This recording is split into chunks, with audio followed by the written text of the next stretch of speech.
Well, shalom, shalom. I'm Barbara, and I'm always short and sweet. St. Patrick's Day. Here are the facts and myths. It all started in the 17th century to celebrate St. Patrick's life, and he actually died on March 17 in 461 A.D. So that was a long time before this was ever celebrated. Here are some saintly misconceptions. Did you know St. Patrick wasn't Irish? He was British. He was born to a wealthy British family. And his name was not Patrick. It was Maewyn Succat. And the Pope gave him the name Patrick to go and bring the Catholic religion to Ireland. St. Patrick was never canonized as a saint because during the first millennium, there were no formal canonization processes in the Catholic Church. And did you know his color was blue? The Knights of the Order of St. Patrick wore a color known as St. Patrick's Blue.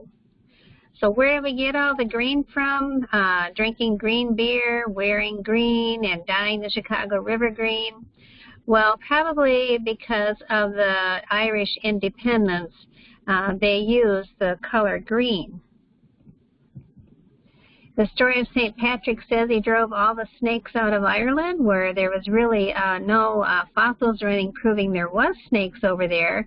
But it is said that he drove the Druids out of Ireland, and they were, according to Irish folklore, they served the lords and kings, and they were counselors, and they had mystical abilities.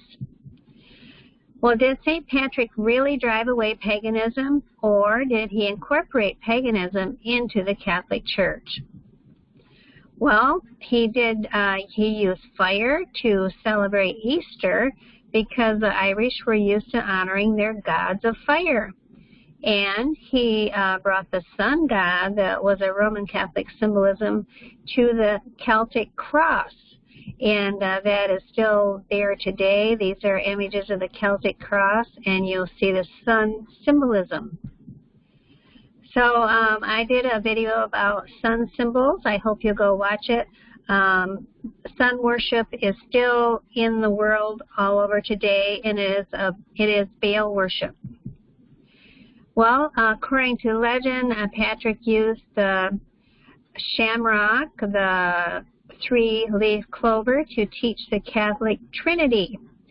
And here is a picture of a Catholic priest doing a blessing over the shamrock. Yes, the Celtic world had a triple deity named Bridget, and she was the goddess of fire. So St. Patrick just transformed her, and she was turned into a Catholic Church saint. That happened in 453, that the Church accepted her as a saint, which really she was a pagan deity in Ireland. And here she is on a church window. The unholy trinity started in Babylon, and we've done quite a few videos about this. So we know when paganism entered the church, it was brought into the church.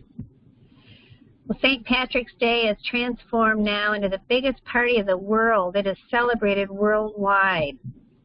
And because it fell right in the middle of Lent, people began using St. Patrick's Day as a reason to celebrate and take a break from all the restrictions that they had for Lent. St. Patrick's celebration started in America, not Ireland. The first parade was 1737 here in America, and Ireland did not officially adopt St. Patrick's Day till 1903. What does the Bible say? Here are some Bible facts. Ephesians 5:8, and be not drunk with wine, wherein is excess, but be filled with the Spirit. In fact, St. Patrick's Day is brimming with what the Bible condemns. Galatians 5:19-21 talks about the acts of the sinful nature, and it also lists drunkenness, orgies, and the like. And Paul says, I warn you, as I did before, that those who live like this will not inherit the kingdom of God. Recognize today that, as with many other man-made holidays, St. Patrick's Day is filled with pagan customs. The shamrock, the green paraphernalia, the plethora of fantasies about Patrick, including his fictional patron saint in heaven, is all empty traditions. Such man-made holidays were adopted as the early church leaders began holding the traditions of men. And Yeshua says in Mark 7:8-9, he says, laying aside the commandments of Yah, you hold the tradition of men. Full well you reject the commandment of Yah, that you may keep your own tradition. And Yah did command us to keep his holy days. He has 7 holy days for us to keep, and they are listed in Leviticus 23. So Hosea 4:6 says, my people are destroyed for lack of knowledge. I hope this was informative to you. I hope you share it with your friends and families. And please like if this was a blessing to you. And remember, I'm short and sweet, and I'll be back next time. He says, I heard another voice from heaven saying, come out of her, my people, that ye be not partakers of her sins, and that ye receive not of her plagues.